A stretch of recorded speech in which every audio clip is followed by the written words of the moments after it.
Dear student, भौतिक विज्ञान शिक्षण में हम पाठ्यक्रम पढ़ रहे थे, विज्ञान का पाठ्यक्रम। तो आज हम विज्ञान का पाठ्यक्रम संगठन जानेंगे, यानी organisation of curriculum in science. पाठ्यक्रम का संगठन निम्न पद्धतियों पर किया जाता है, के आधार पर किया जाता है। पहला है उप विषय एवं संकेंद्रीय पद्धति, यानी टॉपिकल वर्सेस स्पाइरल मेथड। दूसरा है आयोजित एवं प्रासंगिक पद्धति, इंसिडेंटल वर्सेस ऑर्गेनाइज्ड मेथड। तीसरा है प्रक्रिया एवं एकीकृत पद्धति, प्रोसेस एंड इंटीग्रेटेड मेथड। तो तीन पद्धतियां हैं जिनके आधार पर हम विज्ञान का पाठ्यक्रम संगठन जानेंगे। तो इस लेक्चर में हम सबसे पहला जो पद्धति है उपविषय एवं संकेंद्रीय पद्धति, इसके बारे में जानेंगे। उपविषय पद्धति यानी टॉपिकल मेथड। इस पद्धति के अंतर्गत विभिन्न कक्षाओं के लिए बालकों के मानसिक स्तर और आयु के अनुसार उपविषय निर्धारित किए जाते हैं और यह उपविषय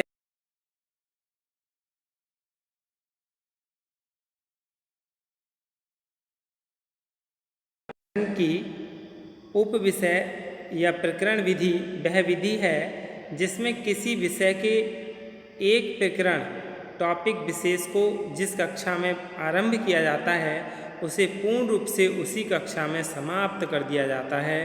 जैसे हाई स्कूल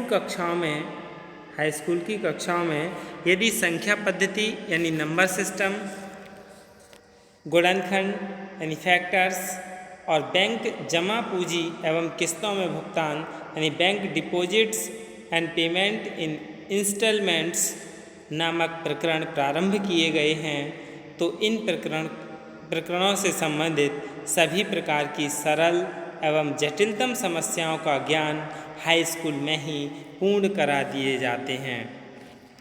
तो ये क्या है? उप विषय पद्धति, यानी उसी कक्षा में जिस कक्षा में जो टॉपिक पढ़ाना शुरू किया है उसी में ही वह समाप्त कर दिया जाए। और क्या है इसमें? यानी इस विधि में एक ही प्रकरण को पूर्णतः उसी कक्षा में पूरा करा दिया जाता है, जिससे बालक एक ही प्रकार की समस्याएं एक लंबे समय तक हल करता रहता है। इस प्रकार बालकों को उस नियम यानी रूल, सिद्धांत यानी प्रिंसिपल या सूत्र या फॉर्मूला का काफ़ी अभ्यास हो जाता है तथा शेष प्रकरण भी उसकी समझ में भली भांति आ जाते हैं। लेकिन ऐसा करने से एक ही विषय के विभिन्न उपविषय या प्रकरण एक दूसरे से बिल्कुल अलग प्रतीत होते हैं, जिससे एक विषय विभिन्न विषयों से तथा एक प्रकरण अन्य प्रकरणों से सहसंबंध यानी को रिलेटेड नहीं हो पाता है, जो कि प्रकरण विधि की सबसे बड़ी कमी है। इस विधि में एक दोष यह भी है कि छोटी कक्षाओं के बच्चे मानसिक रूप से पूर्णतया विकसित नहीं होते कि वे किसी नियम विशेष की जटिलतम समस्याओं को एक निश्चित समय में पूर्णतया समझ लें। अतः मानसिक शक्तियों की परिपक्वता के अभाव में छोटी कक्षाओं के बच्चे एक प्रकरण को बहुत दिनों तक पढ़ने के कारण ऊब जाते हैं तथा उसमें रुचि नहीं ले पाते हैं। बड़ी कक्षाओं के लिए यह विधि उपयोगी सिद्ध हो सकती है। इस पद्धति के कुछ गुण भी हैं। क्या गुण हैं इस पद्धति के? यानी इस पद्धति द्वारा पर्याप्त मात्रा में उस विषय के प्रश्न निकालने का अभ्यास हो जाता है जो आगे चलकर बालकों को लाभदायी सिद्ध होता है। काफ़ी समय तक पढ़ने और अभ्यास करने के कारण बालक उस विषय का पूर्ण ज्ञाता हो जाता है। काफ़ी समय तक एक ही उप विषय पढ़ते रहने से बालकों का ध्यान उप विषय पर केंद्रित हो जाता है। जैसे कि कक्षा 8 तक में क्या है? गणित है। गणित में कई उप विषय हैं, रेखा गणित, बीज गणित, अंक गणित, ये सब आते हैं उसी में। इसके दोष जान लें, यानी टॉपिकल मेथड के दोष क्या हैं।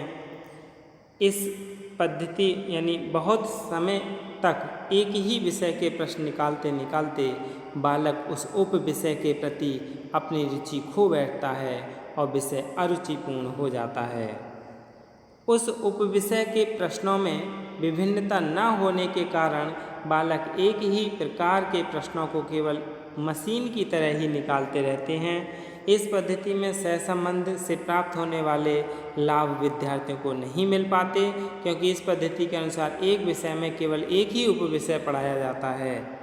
इस पद्धति के अंतर्गत विषय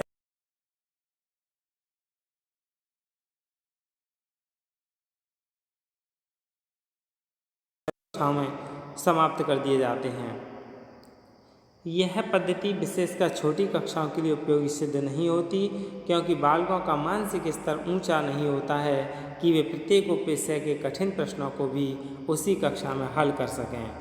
इसके बाद है संकेंद्रीय या चक्राकार पद्धति यानी स्पाइरल मेथड। इस पद्धति के अंतर्गत किसी भी उपविषय को किसी कक्षा विशेष में पढ़ाकर पूर्णतः समाप्त नहीं कर दिया जाता है, बल्कि बालकों की आयु और मानसिक स्तर के अनुसार उस उपविषय के केवल उतने ही कठिन प्रश्न हल कराए जाते हैं जिन्हें बालक आसानी से समझ सके। उनकी आयु और मानसिक स्तर जो मानसिक स्तर है बढ़ जाने से उस उपविषय को फिर पढ़ाया जाता है और तब पहले की अपेक्षा अधिक कठिन प्रश्न हल कराए जाते हैं। यानी मानसिक स्तर के साथ साथ उपविषय की कठिनाई स्तर बढ़ाई जाती है। प्रत्यय की यानी कॉन्सेप्ट की पूरी जानकारी प्रारंभ में हम पहले जान चुके हैं। और चक्राकार या कुंतल विधि में किसी प्रकार के एक प्रत्यय यानी कॉन्सेप्ट अथवा प्रकरण की थोड़ी थोड़ी जानकारी प्रत्येक कक्षा में कराई जाती है। जैसे जैसे बच्चा आगे की कक्षा में पहुंचता जाता है, वैसे वैसे पूर्व में पढ़ाए गए प्रत्ययों या प्रकरणों का ज्ञान भी विस्तृत होता जाता है। इस प्रकार बच्चों के मानसिक विकास के साथ साथ उस प्रत्यय या प्रकरण की जटिलता भी बढ़ती जाती है। इसका उदाहरण जान लें। संख्या पद्धति, गुणनखंड, समीकरण आदि के संबंध में कक्षा 6 में सामान्य एवं सरल ज्ञान कराया जाता है। उसके बाद कक्षा का स्तर बढ़ने के साथ साथ ज्ञान विस्तृत होता जाता है और हाई स्कूल तक आते आते उससे भी अधिक विस्तृत ज्ञान बच्चों को कराया जाता है। इसे अधिक स्पष्ट करने के लिए समीकरणों के प्रत्यय को लिया जा सकता है। सबसे पहले तो बच्चों को समीकरण के संबंध में सामान्य बातें बताना, फिर एक राशि के सरल समीकरणों का ज्ञान, उसके बाद दो राशियों वाले समीकरण यानी उगपथ समीकरण जिसे कहते हैं, युगपथ समीकरण का ज्ञान, इनसे संबंधित जटिल समस्याएं, समीकरणों का निर्माण तथा समीकरणों पर आधारित इबारती प्रश्न का ज्ञान कराया जाता है। ऐसा करने से कक्षा का स्तर बढ़ने के साथ साथ उस प्रत्यय की जटिलता भी बढ़ती जाती है तथा बच्चों को प्रत्यय या प्रकरण का ज्ञान भी हो जाता है। इस प्रकार इस विधि के अनुसार बच्चे द्वारा किसी भी स्तर पर विद्यालय छोड़ देने पर उसे सभी प्रत्ययों की थोड़ी थोड़ी जानकारी हो जाती है। इस दृष्टि से पाठ्यक्रम संगठन की एक उपयोगी विधि है। इस विधि द्वारा विषय वस्तु को दोहराने की अलग से आवश्यकता नहीं होती तथा बालक अपनी रुचि और मानसिक शक्तियों के अनुसार ज्ञान अर्जन करता है। यानी यह पद्धति सरल और कठिन की ओर तथा पूर्ण से अंश की ओर दो प्रमुख शिक्षण सूत्रों पर आधारित है। प्रश्नों का कठिनाई स्तर यानी डिफ़िकल्टी लेवल बालकों के मानसिक स्तर के प्रश्न होने के कारण बालक उनको हल करने में रुचि लेते हैं और विषय अरुचिपूर्ण नहीं बन पाते हैं। बालक को प्राप्त किए हुए ज्ञान को कई बार दोहराने का अवसर मिलता है। एक ही कक्षा में कई उपविषय साथ साथ पढ़ने के कारण सहसंबंध का अवसर प्राप्त होता है और विषय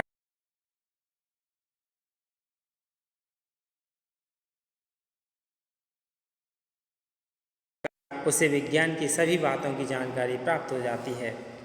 इसके दोष जान लें। क्या दोष हैं इस पद्धति में? यानी इस पद्धति के अनुसार किसके स्पाइरल मेथड चक्राकार पद्धति के अनुसार जो अध्यापक किसी कक्षा विशेष को प्रथम वर्ष में पढ़ा रहा है वही अध्यापक उस कक्षा को अंतिम वर्ष तक पढ़ाए। बालकों को किसी भी विषय या उपविषय को भली भांति एवं पूर्ण रूप से समझने के लिए पर्याप्त समय नहीं मिल पाता है। इसके बाद दूसरी विधि जान लें हम, आयोजित एवं प्रासंगिक पद्धति, ऑर्गेनाइज्ड एवं इंसिडेंटल मेथड। प्रोजेक्ट विधि द्वारा प्राप्त ज्ञान प्रासंगिक होता है। प्रोजेक्ट प्रणाली हार्वर्ड के विषय संगठन का परिणाम है। इसमें एक विषय को केंद्र मानकर पढ़ाया जाता है। उसे पढ़ाते समय जो अन्य विषय पढ़ाए जाते हैं वे अकस्मात ही पढ़ाए जाते हैं। यद्यपि पढ़ाने वाले ने इनको पढ़ाने की कोई विशेष योजना नहीं बनाई थी होती। जैसे मान लीजिए हमारा केंद्रीय विषय है भाखड़ा डैम का भ्रमण। इस विषय का अध्ययन करते समय जिन पिछले अनुभवों का ज्ञान, इतिहास, स्थान कहाँ है, किधर है, ऊंचा है, नीचा है, भूगोल यानी जलवायु, वहाँ के पेड़ पौधे, बिजली कैसे बनेंगी, मशीनें किस प्रकार चलती हैं, विज्ञान एवं इंजीनियरिंग भ्रमण का व्यय, भाखड़ा डैम का व्यय, संपूर्ण योजनाओं का व्यय, रुपये वह कहाँ से आया, गणित आदि का ज्ञान आवश्यक है। पढ़ाने का विषय केवल भाखड़ा डैम का भ्रमण है। इतिहास, भूगोल, विज्ञान, इंजीनियरिंग तथा गणित का ज्ञान मार्ग में जाते हुए व्यय स्वयं ही हो गया है। अब जो कुप्पीस्वामी ने लिखा है, प्रोजेक्ट में विद्यार्थी विषय को नवीन बातें नहीं सीखते बल्कि सीखी हुई बातों को प्रयोग में लाते हैं। प्रोजेक्ट प्रणाली पढ़ाने की विधि नहीं अपितु अभ्यास की विधि है।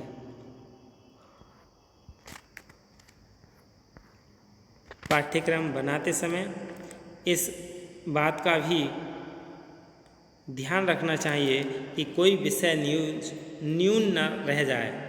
प्रोजेक्ट विधि द्वारा पढ़ाते समय ज्ञान के कोई अंग अधूरे रह जाते हैं। यह ध्यान रखना चाहिए कि पाठ्यक्रम में ऐसी व्यवस्था का प्रबंध भी कर दिया गया है अथवा नहीं किया गया है तो